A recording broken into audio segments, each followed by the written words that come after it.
So here we have the ability to wager, to play at a certain level, like Mega would be $10 worth of Bitcoin SV to play, but I'll go for the free game. And you can see this is a kind of Space Invaders game. And I forgot which buttons do what, but clearly I'm not hitting the right button. So let's see. I don't even know where the fire button is. Oh my gosh. Okay. Enter. Is it enter? Could it be space? Space. Oh, Yes. space bar. Thank you. Okay. Oh my gosh, Matt. Thank you. Okay. So now you can you see me playing this game terribly? Yeah. Ah!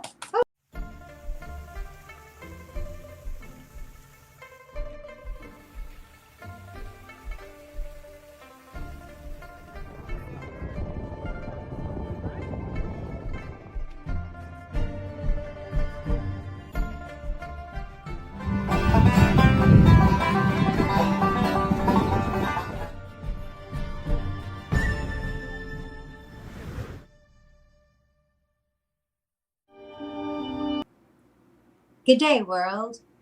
Welcome to Be in the Moment. Today, I'm delighted to see a dear old friend who's an ever better friend. That is Mat Bradley-Tschirgi. Welcome, Hi. Matt.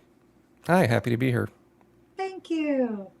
Yes, so Matt, as you know, we first met back in the day in the high school drama club.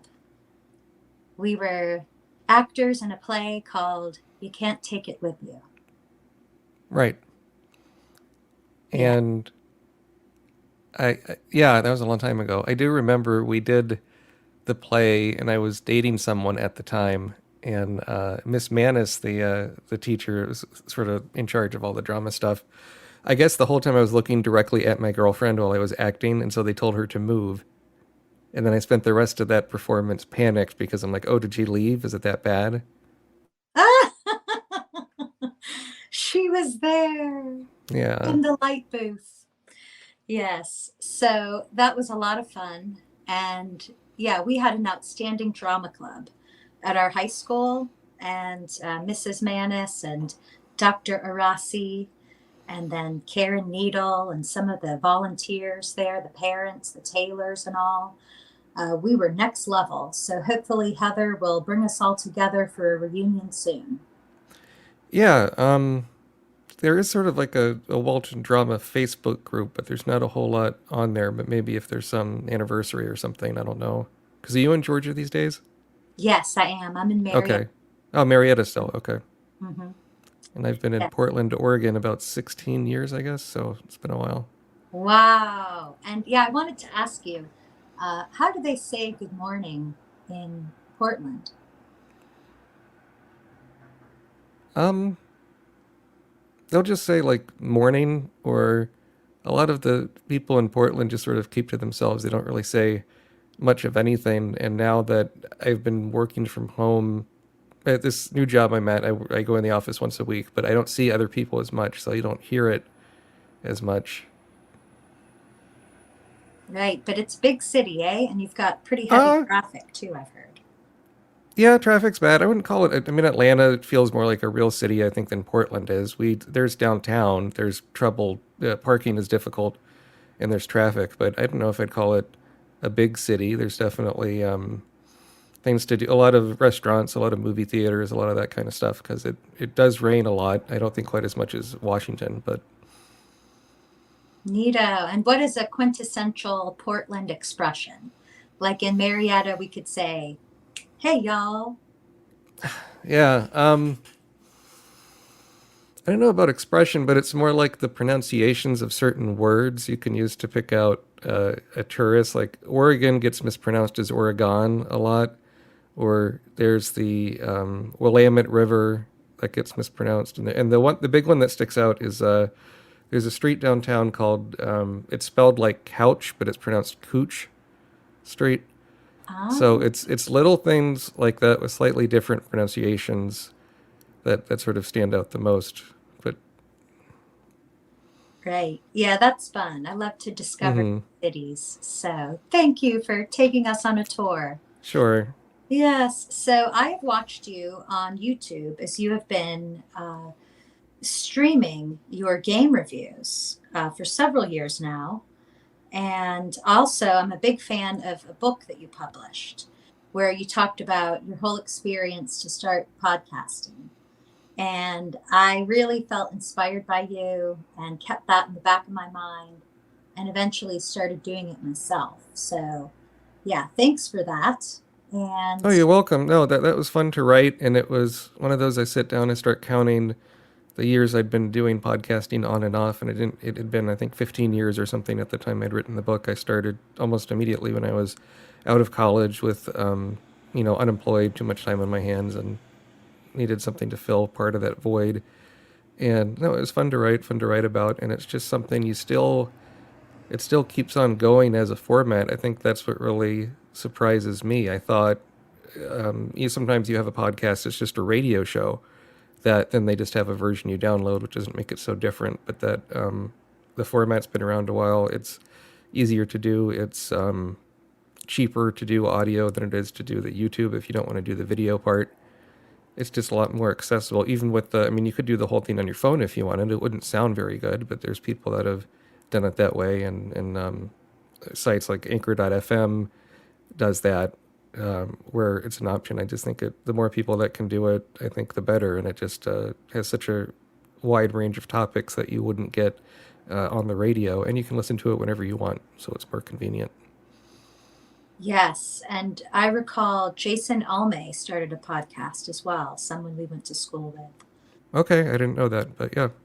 Yeah.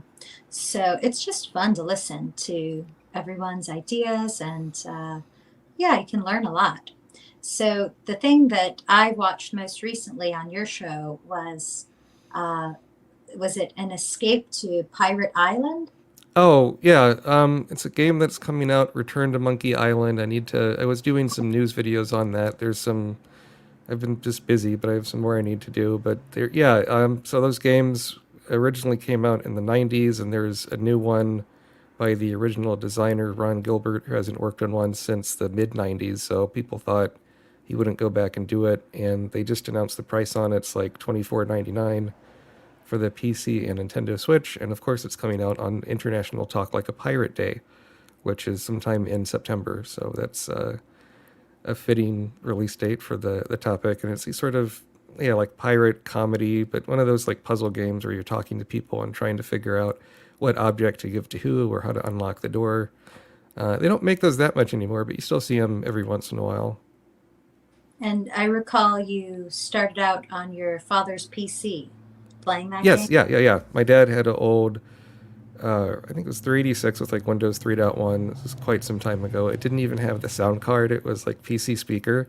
So whenever I play something with music, you couldn't control the volume, and it would just beep really loudly, and you can hear it all through the house. But yeah, I think I started playing on those old machines, and then later we got the ones with the CD drive and the sound card, and stuff sounded not so awful. So, but yeah, But technology was everything was a lot heavier back then and a lot slower. yes, well, I've enjoyed your comparison reviews of that game. And I Thank you. thought, hey, I even would like to play that game. It looks like fun with a sense of humor, and you Yeah, can yeah. see how the graphics changed a bit. But yeah, that puzzle game, that must be fun for you. I like coloring games where I just click on the page and color a picture. But tell us about your game journey and what types of games you like. There's so many in the world. Oh yeah. Sure. So in 2005, I graduated with a bachelor's from Savannah College Art and Design in game design, one of the first people through their program. I originally was doing film, and then I saw a lot of people with film degrees working at grocery stores and gas stations in Savannah, Georgia, and that was kind of a turn off, or I don't know, I kind of had second thoughts, and I don't regret studying the game design or computer stuff, and I've done two computer games I developed independently, and then I got to work on doing some writing and technical writing on some games in the crypto space, which we'll get into later. But yeah, I guess as far as like favorite kind of games, It's really changed over the years. I liked sort of the role-playing games, the Final Fantasy sort of stuff when I was younger, but as I get older, I have less time for the games. So I kind of like things that are a lot quicker. Um, Either the older ones I sort of talk about in my YouTube channel, or sometimes little things on the phone that I can do while I'm doing something else. It's sort of unusual for me to just be playing games and that be it. And I think part of it is people have so many different forms of entertainment. It's can be difficult to stay focused. So true. I often have jazz radio playing and I'm listening to a podcast at the same time Hmm. or a book on tape. So it's kind of like, whoa. Yeah, my wife in I- bed will do the her tablet and the phone at the same time, looking at two different things. I Right. don't think, yeah, I'm not quite that coordinated, but I could. It's and it's very funny to see little kids how quickly they can go through these things, looking at nieces and nephews and stuff. Mm-hmm. Right. Oh, and how about your cats? You have some adorable cats I've Oh, seen. thank you. Yes, yep. I have three cats and two dogs, and they don't all kill each other somehow. The cats are Butters, Dandelion, and Picard, and Dandelion and Picard are Persians, and they have that big fluffy face, and we have to take them to a professional groomer a few times a year just because it's a lot of maintenance. Mm-hmm. Yeah, they're really fun. I love their profile pics when Oh, they, thanks. yeah, I Yes. get a kick out of that. And you mentioned game design. So Mm. what does that entail? Are you learning coding or are you learning Yeah, I mean, storytelling, storyboarding? What are the mechanics of that's a designing? good question. At the time, when we went, it was such a long time ago. I mean, like YouTube just came out my last year of college, I think. So they had us using Macromedia Flash and Macromedia Director and doing things like that. There were some websites and stuff, but it was almost no coding, surprisingly. Some was more of like layout of things. I would say more accurate would call it like 3D graphic stuff, which like rendering, which had I known it at the time, maybe I wouldn't have switched to that particular major. But because when I think of game design, I think of like what you were talking about, like the storytelling or getting people from here to there, game theory, those sort of things. And there was almost nothing about that really. You could. It was an interesting experience going through a curriculum when they were kind of making it up as they went along. Hmm. So, Wow. but yeah, I mean, otherwise, there's like one level design class in the curriculum, and that was it. Like it was a lot of it was using these things that became outdated, but part of that's technology. Things get out of date all the time. Yes. Lightning speed, right? So Hmm. how about Mario Brothers? Now, Yes. in your book, I got such a kick out of your comments and anecdotes on Mario Brothers because for me, that was foundational as a kid playing Yep. Mario Brothers and the music. And it didn't last very long because I would jump all over the living room yelling, I died, I died. So finally, my mom said, "You can't play this anymore. I don't like that." uh, And it was gone. And then I've longed for the NES back ever since. I did buy one at an antique store and I never got it working. So, what is your Mario Brothers tale?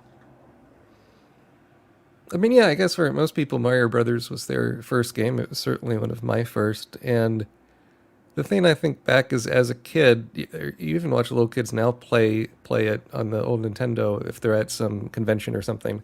And if the character jumps, they lift the controller up, thinking that'll make him jump. And So yet now, right? And then now with the modern controllers, they have the accelerometers and things in them, where if you move the controller, it can actually do something like that.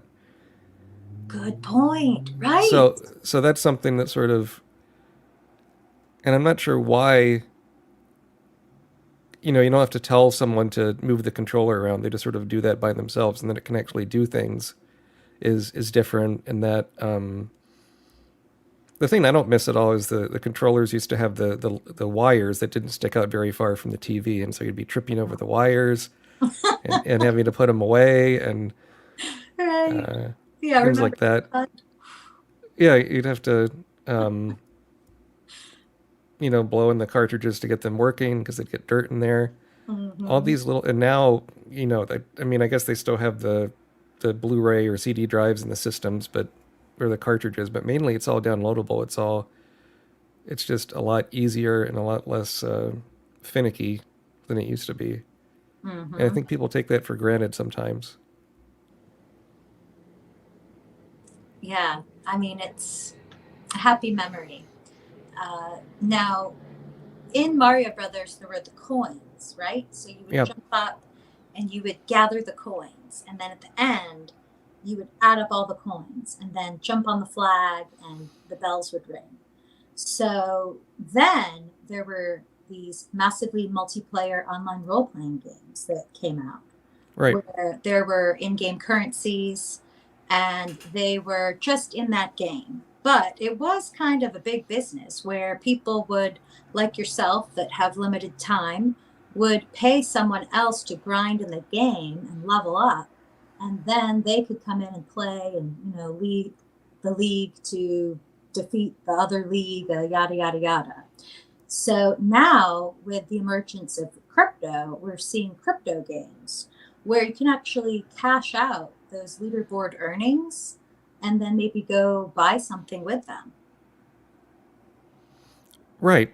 And it's also new. I think people I do think it's too bad, and I did work for a company in the crypto and music gaming and music space. So take this with a grain of salt if you want. But I do think that as soon as a headline mentions NFT and gaming or crypto gaming, like it has a negative slant and is a turnoff for a lot of people, especially people that maybe more, I don't know, traditional gamers, or they think they think of it as, oh, this is a threat or every game is going to be like this, when by itself I don't think cryptocurrency is evil, but it's a tool, and I think it's how you use it.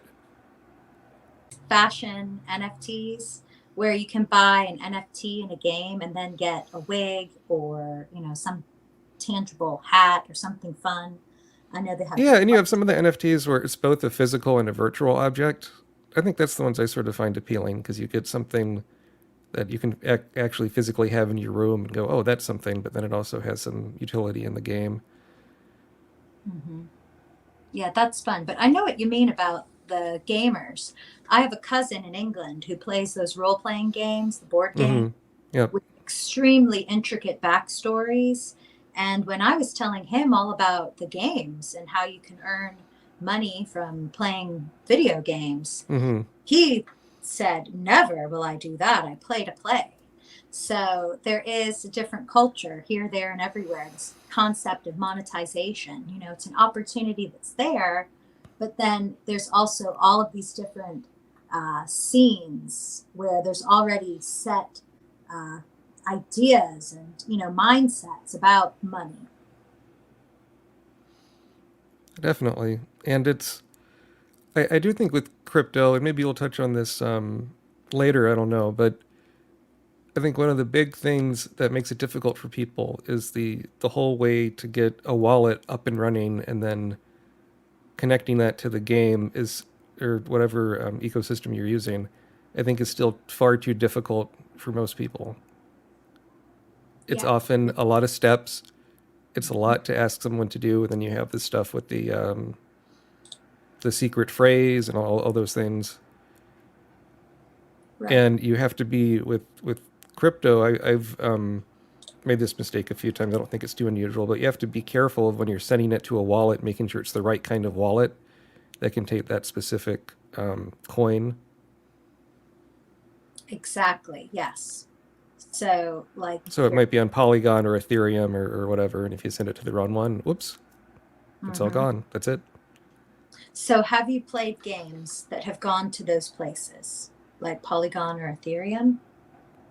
Um, I mean, yeah, the games I played mostly with the crypto stuff were with the Gala games, and which I worked for uh, briefly, and that was an interesting experience because I hadn't really played much of a crypto game before that, and sort of seeing a company that had I think when I started, they maybe had 5 or 6 games in development. Now they have over a dozen, maybe close to 20 or something. That but they're a publisher, but they also made some of their games to sort of see how they were doing it with different things. I mean, Gala's based on the Ethereum,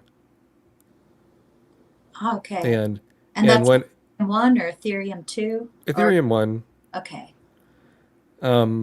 there's more information on the specific kind of token it's based on their website at gala.games, but Hmm. it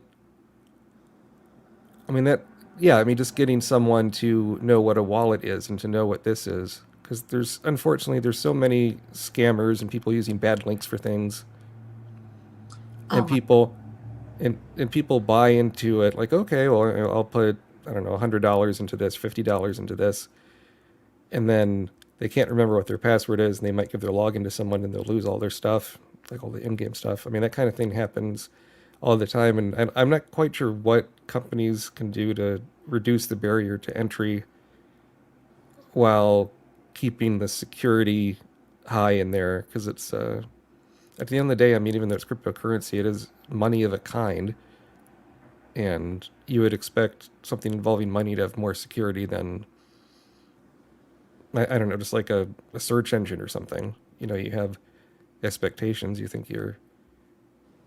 So I don't know. I mean, do you have any thoughts on that?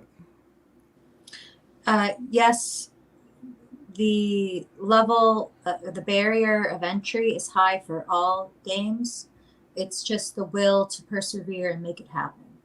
So, for example, if you were to connect to the Nintendo uh, update version, you would have to go through and figure out a lot of things and get, you know, log in and log in here. Mm-hmm. Plus, it's a story of our life. Oh, what's my password? Oh, click forgot password. Yes. It's like Yes. everywhere we go, we got to remember some kind of password. So, yeah, I think it's par for the course, is what I'm saying, because it happens with everything in the digital worlds. So, I have open on my screen the Haste Arcade Lost game, which I'll share my screen so you can see Okay. it. Um, share screen, share screen, and then Chrome tab. Let's see, where's it at? There, okay. So it's coming up. Do you see it? Yep. Yay! Okay, so here we have the ability to wager to play at a certain level. Like Mega would be $10 worth of Bitcoin SV to play, but I'll go for the free game. And you can see this is a kind of Space Invaders game. And I forgot which buttons do what, but clearly I'm not hitting the right button. So let's see. I don't even know where the fire button is. Oh my gosh. Okay. Enter. Is it enter? Could it be space? Space. Oh, Yes. space bar. Thank you. Oh Okay. my gosh, Matt. Thank you. Okay. So now can you see me playing this game terribly? Yeah. Ah! Oh my gosh. Okay. See, this is why I get so vocal playing a game. Oh my gosh. Come on. So this is like, I guess what, Space Invaders or something? Yeah. I guess the genre you'd call it would be shoot 'em up, or sometimes it's called shmup Yeah. for short. But yeah, these kind of games have been around for a long time, and so when you Oh, play it, it's a big explosion. Look at that. loaded. Right. So you play So, it for free, and you don't is all. What is that? Is that points or currency, or what do those things mean? well, if you're good at playing games and you make it to the leaderboard, then you Mm-hmm. get currency, you get money. I see. It's based on how well you do compared to other people. Exactly. So in my case, I'm just not on the leaderboard. But my friend Ashlyn, she's a big gamer, and she played for free and ended up on the leaderboards in different games in the Haste Arcade, and she earned money from it.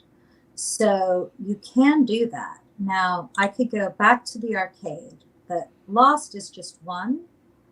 This is through my hand cash wallet. and I know you can give it a shot. I sent you the info on Hand Cash before. Yep. And if you log in through your PC, then you can find the Haste Arcade, and there's all these cool games in there. Have you ever played chess? Yes. Okay, so I would play chess like they were dolls. I'm not like this big strategist on the chessboard.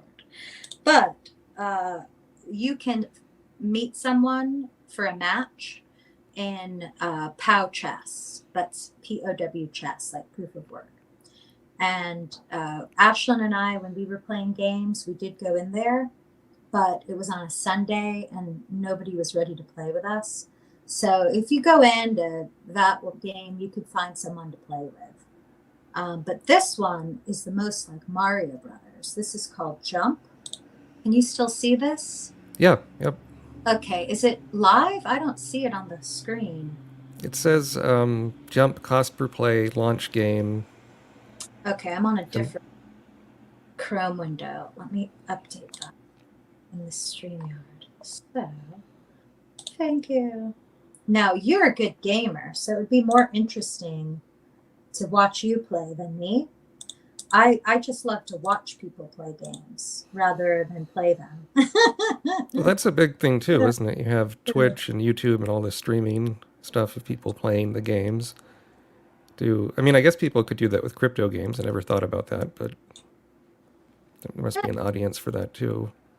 Oh, for sure. Okay, there it goes. So try and practice. Oh, yep, a little ball. I'm gonna try, I guess, tap jump. So you want to go. Oh, and then not fall in the pit. The hole. Yeah. Okay, and then you want to get. Oh my gosh. Oh, you want to get the star. Oh. Uh-oh. So I'm not good at games. Oh, that's 13. Right, okay. So I am not good at this, but this is just an assortment of the various games that they have in the Haste Arcade. So, because you're good at gaming, you or your wife might like to play. And then you can see what you think. And the other one that my friends made is called the Duro Dogs, and they have nifty jigs. So they are very focused. So they are closed. And there are some people that say we should be open. There's this concept of a closed world versus an open world. So do you know what I'm talking about when I say that? Yeah. I think. What do you think about it? To me, the closed world makes more sense. It's more of a invitation sort of thing. It's not, if you open something up to everybody, there can be, unfortunately, a lot of bad actors that come in there. And part of it is kind of like the scammy nature, but people will try and cheat and things. And I think if you make the barrier to entry more difficult, or at least go through some kind of a vetting process, usually that'll mean it'll be a better experience for people in the end, because every game could be someone's first game. You have no idea. And what if your first experience, you go into an open game and, I don't know, it's people with bad language, or it's just like a really bad experience, your kid's screaming, or I don't know, whatever it is, it could be something that's really a lot more than what you expected. So with the closed environment, you can control it a bit more. Mm-hmm. Yeah, I see that. And let me show you this. Just a minute. On the screen here. And see, even for me, there's a high barrier for me to get across using technology. But I just persevere. There's so much to try to figure out, There is, yep. Okay, this is actually not the right tab. So, yeah, you can see this one here, Duro Dogs. Mm-hmm. This is the one that's through Nifty Jig. And so I went in here with my friend Ashlyn, and she played. And then I had this whole inventory of NFT hats, collars, glasses that were accessories for my Duro dog. And I was able to send some to her. So then she could have her Duro dog wear them. And then she went and played in an extension of the Duro Dog's universe called Rough Runner, where she was like a dog running down the street, jumping over people and catching stars. So these are the games that I play and that I feel have that genuine value.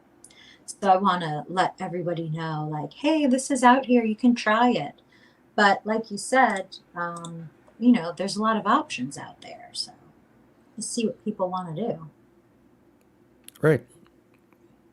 Yeah. And I know we're at the end of the time because you're very busy. You've got a lot of meetings today. Mm-hmm. But I would love it if you could also briefly, if you have time, just share your perspective on the crypto winter, as you say, that occurred just this year. Yeah, it's been pretty dramatic for a lot of people, affected a lot of people's investments in that space. And I think some of it's going up some. I think I don't. What it kind of brought to mind to me is it's always not that this is investment advice, but I think it's good to kind of spread your investments out and not go all in on one thing because you never know if it can be around or it might all crash. And that's true of the stock market. That's true of crypto. That's true of so many things. Even what all the commercials on the radio for invest in gold bars or silver or whatever, sales bonds, all those things. So you just never know. And I think when I was working in crypto, I think one thing that made me not get so crazy about the values going up and down is that it's always a good time to sell and it's always a bad time to sell. And that you can never quite know what the future will bring. And it's difficult to do it without, because you can get emotionally attached to what this stuff is doing. And the way it changes so quickly can be hectic. But a lot of times it's just good to leave it alone and see what happens. And if you feel like it's a good time, then go do it or maybe sell some of it. But Right. I see what you mean. Yeah. That's something my friend Jack Pitts wrote an article about how he had Amazon stock at $6 and then sold some of it at 13. right. And then nowadays, what is it? Like what, $2,000 per? Oh, something like that. Sure. Yeah, I don't even know. But Yeah, I do remember Amazon launching maybe at $70 or something, maybe near the beginning, but it wasn't. And I was trying to convince my dad to buy some, and he's like, "Oh, it's the internet. That's not going to be worth anything." But also, I mean, I'm not always a patient person. Like, I can't imagine buying stock and then just sitting on it for 20 something years for the value to go up. right. But some people might do that. Yeah. Mm-hmm. Yep. And what do you think Bitcoin is? I think Bitcoin is probably the most popular cryptocurrency that's out there. I think it's kind of like the McDonald's of cryptocurrency. That you can mention it, people know what you're talking about. And I find it interesting that you're seeing stories of, I don't know if these companies have started to do it yet, but there's been companies that traditionally do 401ks at companies have started to introduce crypto as an option, or at least that's been on the table. And I think that's something that could make it more accessible to people, perhaps. But